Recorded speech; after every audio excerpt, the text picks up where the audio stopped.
안녕하세요. 모두가 사는 교회 올리브교회 박종범 목사입니다. 오늘도 하나님의 은혜와 평강이 우리 주 예수 그리스도 안에서 저와 우리 모두에게 넘쳐나길 주의 이름으로 축복합니다. 오늘은 잠언 21장 15절에서 31절 말씀에 근거해서 악인은 의인의 속전이 된다 라는 제목으로 하나님 말씀을 전하도록 하겠습니다. 솔로몬의 잠언을 계속 살펴보고 있습니다. 솔로몬의 잠언은 독립적인 의미를 갖고 있는 구절들로 가득 채워져 있습니다. 그래서 문장을 묵상하고 또 단어를 묵상하는 것이 의미가 크다라고 말씀을 드렸습니다. 오늘도 여러 가지 말씀들을 솔로몬이 우리에게 교훈하고 있습니다. 이 중에 오늘은 악인은 의인의 속전이 된다라는 관점을 가지고 말씀을 살펴보도록 하겠습니다. 먼저 오늘 본문도 세 가지 정도로 살펴보도록 하겠습니다. 첫째, 악인은 의인의 속전이 되고 사악한 자는 정직한 자의 대신이 된다라고 솔로몬이 말씀하고 있습니다. 오늘 본문 18절에 이렇게 말씀하죠. 악인은 의인의 속전이 되고 사악한 자는 정직한 자의 대신이 되느니라. 네, 악한 자는 의인을 위한 속전, 즉 속죄 제물이 된다 이런 말입니다. 그리고 사악한 자는 정직한 자를 대신하게 된다 이런 말이죠. 그러니까 심판날에 하나님께서는 그 악인이 꾸몄던 모든 악들이 오히려 자기 머리에 돌아가게 하고 의인은 결과적으로 합력하여 선을 이루어 구원해 주시고 또 좋은 길로 인도해 주신다. 이런 말씀이죠. 이와 관련돼서 15절에도 이렇게 말씀하고 있습니다. 정의를 행하는 것이 의인에게는 즐거움이요 죄인에게는 패망이니라. 네, 결국은 정의를 행하는 것이 좁으면 좁은 길이지만 계속 하다 보면 그것이 즐거움이 됩니다. 그러나 악을 행하는 것은 죄인에게는 패망이 된다는 것, 우리가 이것을 기억해야겠습니다. 둘째로 일하기 싫어하는 게으른 자는 자기 욕망으로 인해서 죽는다라고 솔로몬이 말씀하고 있습니다. 25절과 26절에 이렇게 말씀하고 있습니다. 게으른 자의 욕망은 자기를 죽이나니 이는 자기의 손으로 일하기를 싫어함이니라. 어떤 자는 종일토록 탐하기만 하나 의인은 아끼지 아니하고 베푸느니라. 네, 일하기를 싫어하면서 욕심을 부리고 있는 게으른 자는 반드시 망한다라는 것입니다. 특별히 게으른 자가 갖고 있는 욕망, 그 욕심 때문에 망한다. 그래서 게으른 자는 탐내기만 하고 일하지 않기 때문에 결국 그 욕심이 자기를 멸망으로 이끌어 간다. 그런 말입니다. 이와 관련해서 17절에도 이렇게 말씀하고 있습니다. 연락을 좋아하는 자는 가난하게 되고 술과 기름을 좋아하는 자는 부하게 되지 못하느니라. 네, 술과 기름이 곧 연락, 즐거움, 쾌락을 말하죠. 쾌락이나 이런 것들을 좋아하는 사람은 결코 부유하게 되지 못한다라는 것입니다. 그의 욕망이 결국 그를 가난하게 만들고 그를 멸망시킨다라는 25절 말씀과 유사하다고 할 수 있겠습니다. 셋째로 싸울 날을 위하여 마병을 예비하거니와 이김은 여호와께 있다라고 솔로몬이 교훈하고 있습니다. 오늘 보면 31절에 이렇게 말씀하죠. 싸울 날을 위하여 마병을 예비하거니와 이김은 여호와께 있느니라. 네, 마병을 준비하는 것도 중요하지만 그러나 승리를 주시는 분은 하나님이다 라는 것을 솔로몬이 말씀하고 있습니다. 또 이와 관련하여서 30절에도 이렇게 말씀합니다. 지혜로도 못하고 명철로도 못하고 모략으로도 여호와를 당하지 못하느니라.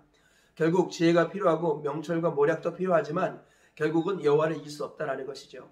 하나님을 의지하는 것, 그분의 도움을 구하는 것이 가장 빠르고 확실한 승리의 길이다라는 것을 말씀하고 있습니다. 오늘 이 말씀을 통해서 얻을 수 있는 교훈들을 살펴보도록 하겠습니다. 첫째, 회개와 믿음의 태도를 평생 동안 간직하라라는 것입니다. 솔로몬은 본문에서 악인은 의인의 속전이 되고 사악한 자는 정직한 자의 대신이 된다라고 말씀하고 있습니다. 결국 악인들의 모든 악은 의인들을 위해서 준비되어진다라는 말씀이죠. 심판의 날, 곧 결정적인 순간에 하나님께서는 의인을 대신하여 악인을 멸하신다라고 분명히 말씀하고 있습니다. 그래서 솔로몬은 끝까지 의인으로 사는 것이 중요하다라고 말씀하고 있습니다. 잠언 16장 14절에는 이렇게 말씀하죠. 여호와께서 온갖 것을 그 쓰임에 적당하게 지으셨나니 악인도 악한 날에 적당하게 하셨느니라. 하나님께서는 모든 것들을 그 쓰임에 적당하게 하셨습니다. 그래서 의인을 괴롭히는 악인들, 그 악인들이 흥하는 것처럼 보이지만 적당한 때에 쓰임받도록 하나님께서 예비하셨습니다. 그래서 잠언 13장 22절을 보니까 선인의 산업은 자자손손에게 끼쳐도 악인의 재물은 의인을 위하여 쌓이느니라 이렇게 말씀합니다. 결과적으로 악인들이 아무리 머리를 굴려도 하나님의 죄를 감당할 수 없습니다. 그리고 악한 날에 적당하게 의인을 위하여 쓰임받는 존재, 이것이 바로 악인이라는 것입니다. 그래서 성경은요 항상 의인으로 남는 것이 중요하다라고 말씀합니다. 의인으로 남기 위해서 어떻게 하겠습니까? 우리 주님의 말씀을 기억해야 합니다. 때가 찼고 하나님의 나라가 가까이 왔으니 회개하고 복음을 믿으라. 의인으로 남는 길은 첫 번째로 회개하는 것이고 두 번째로 복음을 믿는 것입니다. 복음 중에 복음은 예수 그리스도이죠. 그러므로 우리의 죄를 날마다 회개하고 날마다 예수 그리스도를 의지하는 것, 이것이 의인으로 남는 길이다라는 것입니다. 회개를 일회적 사건으로 여기면 큰 착각입니다. 요한계시록 2장과 3장을 보니까 예수님은 소아시아 7교회의 사자들에게 편지하면서 그들에게 회개하라, 교회들에게 회개하라 라고 말씀하고 있습니다. 즉 회개는 예수님을 처음 믿을 때만 하는 것이 아니라 평생 동안 하는 것이 회개라는 것입니다. 구원은 사건이 아니라 여정이듯이 회개도 사건이 아니라 여정인 것입니다. 그리고 믿음이라는 것은 예수님을 구세주로만 믿는 것이 아니라 소유주로 믿는 것입니다. 내가 만약 내 입으로 예수를 주로 시인하고 하나님께서 그를 죽은 자 가운데서 살리신 것을 내 마음에 믿으면 구원을 받으리라. 우리 주님께서는 사도 바울을 통하여 부활하신 예수님을 주인으로 모셔드려야 구원을 받는다라고 말씀하고 있습니다. 또 다른 성경을 보니까 하나님께서는 예수님을 주와 그리스도가 되게 하셨고 임금과 구주가 되게 하셨다라고 말씀합니다. 많은 사람이 예수님을 구세주로만 믿습니다. 잘못 믿는 것입니다. 예수님은 구세주일 뿐만 아니라 소유주가 되시는 것입니다. 예수님을 믿을 때 그분을 나의 구세주일 뿐만 아니라 나의 주인으로 믿는 것입니다. 그래서 내 삶의 모든 영역 속에서 예수님을 주인으로 모시고 섬기며 사는 것, 이것이 하나님께서 기뻐하시는 의인의 모습이라는 것입니다. 하나님께서는 반드시 악인을 의인의 속전이 되게 하시고 사악한 자는 정직한 자의 대신이 되게 하셨습니다. 끝까지 의인으로 남고 하나님 앞에 정직한 사람이 되기 위해서는 날마다 믿음으로 살아야 합니다. 그리고 날마다 회개해야 한다는 것입니다. 회개를 통하여 참된 정직에 이르고 믿음을 통하여 참된 의에 이르는 하나님의 사람이 되어야 할 줄 믿습니다. 구원이 사건이 아니라 여정이듯이 회개와 믿음도 사건이 아니라 여정이라는 것을 기억해야겠습니다. 주님 오시는 그날까지, 주님 앞에 서는 그날까지 날마다 깨어서 회개하며 우리 주님을 의지하시기를 축복합니다. 그리하여서 먼저 된 자로서 끝까지 먼저 되시는 저와 우리 모두가 되시길 주의 이름으로 축복합니다. 둘째로 게으름과 평생 싸우고 욕망을 평생 다스리라 라는 것입니다. 25절에서 솔로몬은 게으른 자는 자기의 욕망이 그를 죽이나니 이는 자기의 손으로 일하기를 싫어함이니라 라고 말씀하고 있습니다. 게으른 자가 일하기를 싫어하는데 마음속에 욕심이 있습니다. 그러므로 그 욕심이 그를 결국 죽이고 마는 것입니다. 그러므로 하나님의 사람들은 평생 동안 게으름과 싸워야 합니다. 내 안에 있는 게으름들을 날마다 제거해야 되죠. 게으름이라는 것은 삶의 구석구석에 자리 잡고 있는 은밀한 대적입니다. 그래서 아침에 일찍 일어나는 성실함을 보이는 사람이 해야 할 일을 뒤로 미루는 이런 경향들이 종종 있습니다. 날마다 자기 일은 열심을 내면서 주님의 일에는 게으른 사람들이 종종 있습니다. 하나님께서는 부지런하고 성실한 사람이라 할지라도 영적으로 게으를 수 있다고 말씀하시고 어느 부분에서는 부지런하지만 다른 부분에서는 게으를 수 있다고 말씀하십니다. 그러므로 게으름은 평생 싸워야 할 대적인 것입니다. 날마다 자기 안에 있는 게으름을 몰아내야 할 것입니다. 주님 사도 바울처럼 날마다 선한 싸움을 싸우며 달려갈 길을 마칠 때까지 게으름과 싸우시기를 주의 이름으로 축복합니다. 아울러서 내 안에 일어나는 욕망을 날마다 통제해야겠습니다. 우리 주님께서는 욕심이 잉태한 즉 죄를 낳고 죄가 장성한 즉 사망을 낳느니라 그랬습니다. 그리고 탐심은 우상숭배라고 말씀합니다. 게으른 자가 욕심을 부리고 욕망을 부리는 것은 자기를 죽이는 지름길인 것입니다. 그러므로 게으름과 싸울 뿐만 아니라 날마다 내 안에 일어나는 욕심, 욕망, 탐심과 탐욕을 다스려야겠습니다.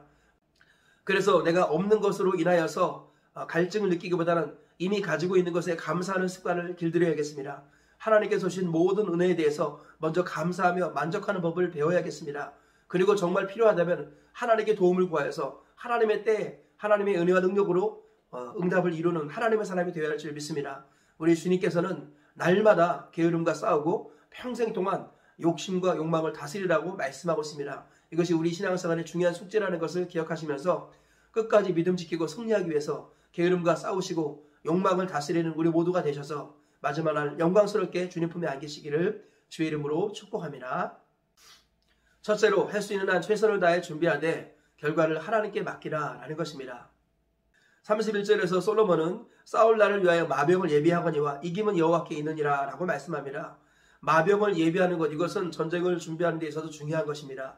그래서 필요한 대로 최선을 다해서 전쟁을 준비할 필요가 있습니다. 그러나 전쟁 물자를 의지하거나 전투력을 의지해서는 안 되겠습니다. 왜냐하면 승리를 주시는 분은 바로 하나님이시기 때문이지요. 그러므로 우리가 준비를 할 것은 최선을 다해 준비하되 결과는 하나님께 맡기는 것, 이것이 바로 믿음이고 이것이 지혜인 것입니다. 승리를 주시는 분은 바로 하나님이시라는 것을 범사에 인정해야겠습니다. 다윗의 믿음이 골리앗을 이긴 것을 우리가 종종 칭찬합니다. 그러나 한편으로 이해가 되지만 엄밀하게 따지면 골리앗을 이긴 것은 다윗의 공로가 아니라 하나님의 공로죠. 다윗이 칭찬받을 것은 골리앗과의 싸움에 나간 것입니다. 하나님을 욕하고 하나님이 택한 이스라엘 백성들을 모욕하는 이것을 보면서 다윗은 거룩한 분노가 일어났습니다. 그래서 결과는 하나님께 맡기고 다윗은 그냥 전쟁터에 나간 것입니다. 그랬을 때 하나님이 다윗을 기뻐하셔서 다윗이 던진 물맷돌이 골리앗의 이마에 박히는 기적을 일으켜 주셨습니다. 그러므로 다윗이 칭찬받을 것은 골리앗과의 싸움에 나간 것입니다. 이기게 하시는 것은 하나님이라는 것을 기억해야겠습니다. 바울이 심었고 아볼로가 물을 주었을 때 자라게 하시는 이는 오직 하나님이시니 그러므로 하나님만이 영광을 받으시는 것이 합당하다라고 성경은 말씀하고 있습니다. 그럼에도 불구하고 하나님은 모든 것을 하나님이 하시지만 하나님께서는 심는 자와 물 주는 이에게 또한 상을 주신다고 말씀하고 있습니다. 모든 것을 하나님이 다 하시지만 하나님은 우리의 수고와 노력을 기억하시고 그날 그것이 상으로 갚아주신다고도 말씀하셨습니다. 그러므로 우리 승리를 하나님께 맡기고 결과를 하나님께 맡기고 우리는 최선을 다해 준비하고 싸움에 임하는 하나님의 사람이 되어야 할 줄 믿습니다. 내가 준비해야 될 것을 마땅히 준비하고 싸움에 임하고 오늘 하루 임하시기를 축복합니다. 그리하여서 하나님께서 은혜를 주셔서 승리도 경험하고 또 하나님께서 우리가 수고하고 준비한 것에 대해서 보상도 주시는 것을 경험하시는 저와 우리 모두가 되시길 주의 이름으로 축복합니다. 말씀의 결론을 맺겠습니다. 오늘 솔로몬의 말씀을 통하여 세 가지 교훈을 살펴보았습니다. 첫째로 회개와 믿음의 태도를 평생 동안 간직하라라는 것입니다. 구원은 사건이 아니라 여정이듯이 회개와 믿음도 사건이 아니라 여정인 것입니다. 날마다 자기 죄를 인정하고 자백하고 회개하고 그 다음에 부활하신 예수님을 삶의 모든 영역 속에서 주인으로 믿고 의지하는 것, 이것이 우리 신앙생활입니다. 이것을 회개와 믿음을 통하여 날마다 의인으로 남으셔서 마지막 날 영광스럽게 하나님 품에 안기시기를 축복합니다. 둘째로 게으름과 평생 싸우고 욕망을 평생 다스리라 라는 것입니다. 우리 주님께서는 게으른 자는 일하지 않으면서도 욕심을 부림으로 결국 망한다라고 말씀합니다. 그러므로 평생 게으름과 싸워야 할 것이고 욕심을 날마다 다스려서 욕심으로 사는 것이 아니라 사명으로 살며 부지런히 성실하게 하나님 앞에 인정받고 칭찬받는 하나님의 사람으로 세워져야 할 줄 믿습니다. 셋째로 모든 것을 철저하게 준비하되 승리는 하나님께 맡기라 라는 것입니다. 하나님께서는 우리가 준비하는 것을 기뻐하시지만 승리는 하나님께 있는 것입니다. 그러므로 승리를 하나님께 맡기고 우리는 최선을 다해 준비하는 이 일에 힘쓰시길 바랍니다. 그래야 해서 하나님께서 승리도 주시고 우리가 준비한 것에 대해서 보상도 하시는 것을 경험하시다가 천국 가시는 저와 우리 모두가 되시길 주의 이름으로 축복합니다. 오늘 세 가지 말씀 기억하시면서 하루를 승리하며 사시고 평생 동안 승리하며 사시다가 하나님 품에 가시는 저와 우리 모두가 되시길 다시 한번 주의 이름으로 축복합니다.